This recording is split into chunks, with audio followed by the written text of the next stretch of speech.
The chairman of the Presidential Committee on Fiscal Policy and Tax Reforms, Taiwo Oyedele, yesterday argued that derivation formula in the tax reform will reduce inequitable distribution of resources. He stated that some states pushing back on the proposed 60% value-added tax VAT derivation formula may end up with 100% if the court eventually decides so. The Senate proceeded to set up a 10-member committee of elders led by Senate Minority Leader Abba Moro to meet with Attorney General of the Federation's team on areas of concerns in the bills to douse the lingering tension of the tax reform. Speaking on our program yesterday, Oyedele said that it was surprising that the same states for which the committee was fighting for were the ones kicking against the passage of the tax reform bills.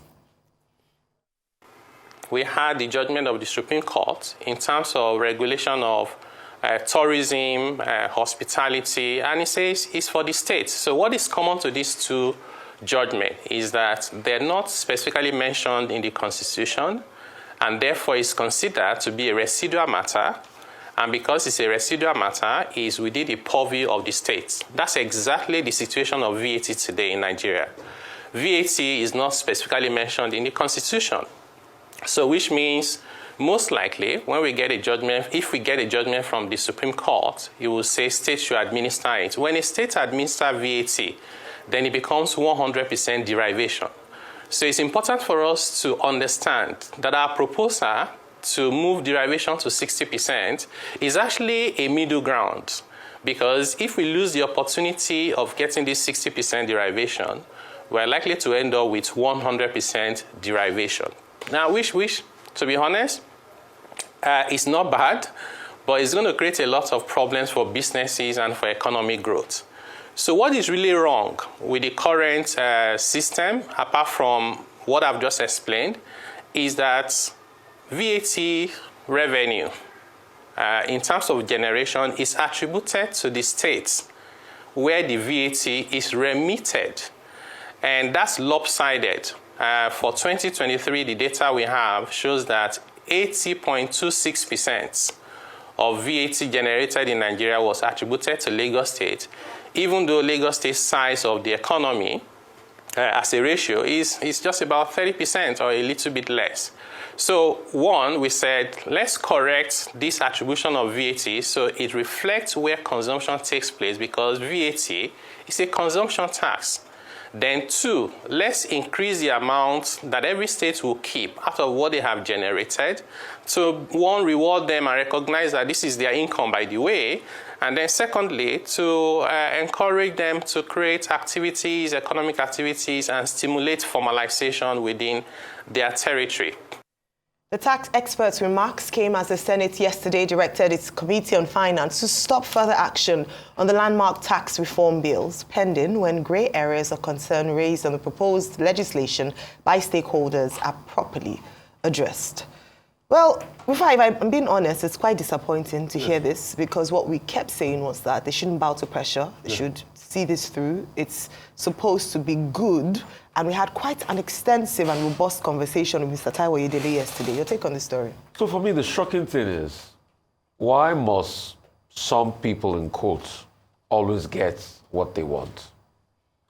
Because when you look at the technicalities, there's nothing wrong with the VAT arrangement. And kudos to Taiwo on that arrangement. He has been able to present the empirical fact that these states that are complaining are the ones that will even gain more from it. Lagos and Rivers ought to be the ones crying. And even when he presented the fact, Governor Sule called and talked about that. So if you had presented the fact this way, probably would have considered. So what changed in the Senate? Why must people always get their way? These were the same people that frustrated even Taiwo's effort at first to even come and address the Senate. They tried to truncate that, it didn't work. Taiwo got a word out. Now they finally had their way. Something they are slated for public hearing, now they are calling it back. Why? We would like to see the so-called gray areas, but the so-called gray areas they've not been able to put in public domain, because we've weighed all the arguments and all the arguments have been sorted out. Except for politics. And Buala was probably correct yesterday when he said this is just based on political negotiation. But must everything always be based on political negotiation? Because the sticky point before now was the VAT issue. Most of the gray areas have been addressing the VAT issue. So why this? Why must people always get their way at the expense of others? So I think it's a sad time for introspection. And let's try as much as possible to introspect in the interest of this nation. Yes, we might have discordances. You might not support President Tinubu. But on these tax reforms, on this, I think President Tinubu has done a good job by telling Oyedele to lead the charge on this. And I think ample explanation and consultation has been done. So it's not for the want of not doing consultation, because they've said all sorts of things against Oyedele. And I feel for that man. All right. Dr. Martin? Okay, one question that I forgot to ask Oyedele yesterday when he appeared on this program was that there have been persons going online to say that he previously opposed the idea of tax reform, and that, he even posted things on X or Twitter, as it may have been, to say that tax reform by the Buhari administration was wrong. And now he's the same man that is championing the tax reform bills. But that's an aside. Maybe he will have an opportunity to respond to that when that opportunity presents itself. However, engaging us yesterday and also appearing in the town hall hearing that was organized by Chinese television, he tried to address most of the issues. And his main issue is that this reform is about equity, fairness, justice. And he made a point that, okay, people are talking about 60% derivation. In fact, if that clause had not been put into it, maybe you'll be talking about 100% derivation. He made a point that this is not a bill about consultants. He insisted on it. And he said that if there will be consultants, those consultants, as stated in law, will only intervene in the area of technology, of using platforms. And he was very insistent on that. And now we wake up this morning only to be told that the Senate has now suspended a public hearing, and that a 10-man committee of elders led by Comrade Abamoro has now been set up to engage the office of the Attorney General of the Federation.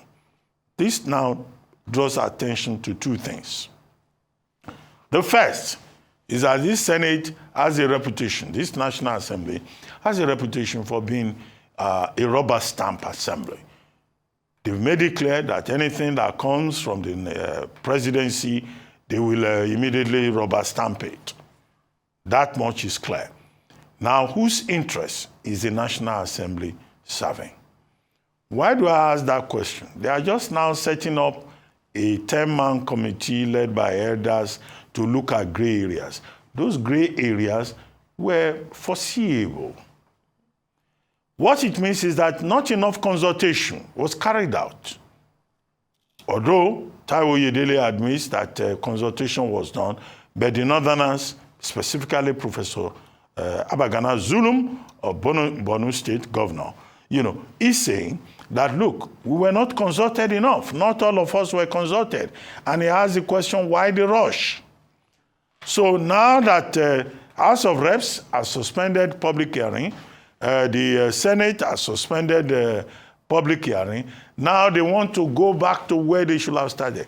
How do you propose a major reform in tax laws in the country, and the office of the Attorney General and the Attorneys General in the states will not be aware of this, they will not be carried along. And now you are going back to that.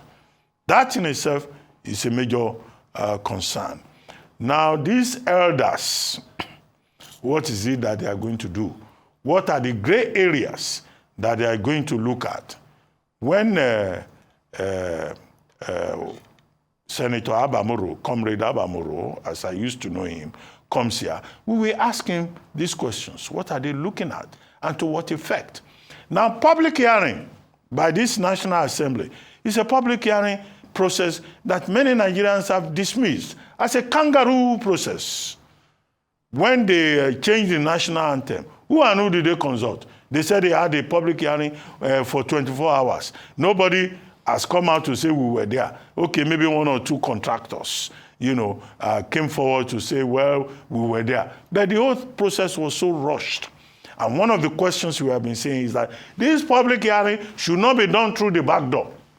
The public hearing itself has started with many Nigerians commenting on this particular subject. In other words, the missing link in all of this process so far is that the Nigerian people do not trust government when it comes to major policy decisions. That is the problem. Government must work more actively to develop trust, to develop belief. Yesterday I was talking about trust and belief with regard to Nistelrooy, the new Leicester manager. When you manage, your team, your stakeholders must trust and believe in you. Finally, it seems to me that nobody trusts the taxman. This is an argument I made, I think, in my column this week, back page of this day. Everybody is reluctant about tax. This is the problem that they have had in the United Kingdom about inheritance tax. And everybody went after Rachel Reeves. But yesterday, in the House of Commons, the parliamentarians voted to back the government and say, look, farmers must also pay tax. So you see that in England, tax is an issue. It is also the same issue that has removed Michel Barnier and dissolved his government in France, which happened yesterday, with 333 parliamentarians voting to pull down that government. So even in France, the proposal to increase taxes and cut spending did not go through. So we are not surprised that in Nigeria, people are against, a certain section of the country, governors are against. Now, this is the issue. Nobody likes the taxman. But this is a matter that must be resolved. A major policy decision that must carry all stakeholders along. All right, we've had quite an extensive conversation on this, and I think it's important that the conversation continues. It's anywhere near the end, especially as we've seen the new direction by the Senate, and later on today we're going to be having Senator Abamoro, and hopefully he can break things down for us a bit further. If you haven't, you need to watch that interview yesterday with Mr. Taiwo Oyedele. Like I said, and I've maintained, whenever we've had the opportunity to engage in, whether on this platform or any other platform, he's been very consistent. He's been able to explain in detail the gains from this tax reform and been able to defend the provisions of the bills that he has transmitted to Senate. The big concern is, what is the issue that the northern governors in particular have with this tax? And that's why I'm looking forward to this conversation with Senator Abamoro. We have enunciated, elaborated on the gains, on the benefits of the tax reform. We've talked about at length the fact that it is a long time overdue change that needs to happen, especially in the way that it affects individuals, especially people on the lower income ladder, the way it impacts on small businesses in Nigeria, and even very importantly, the way it impacts on states.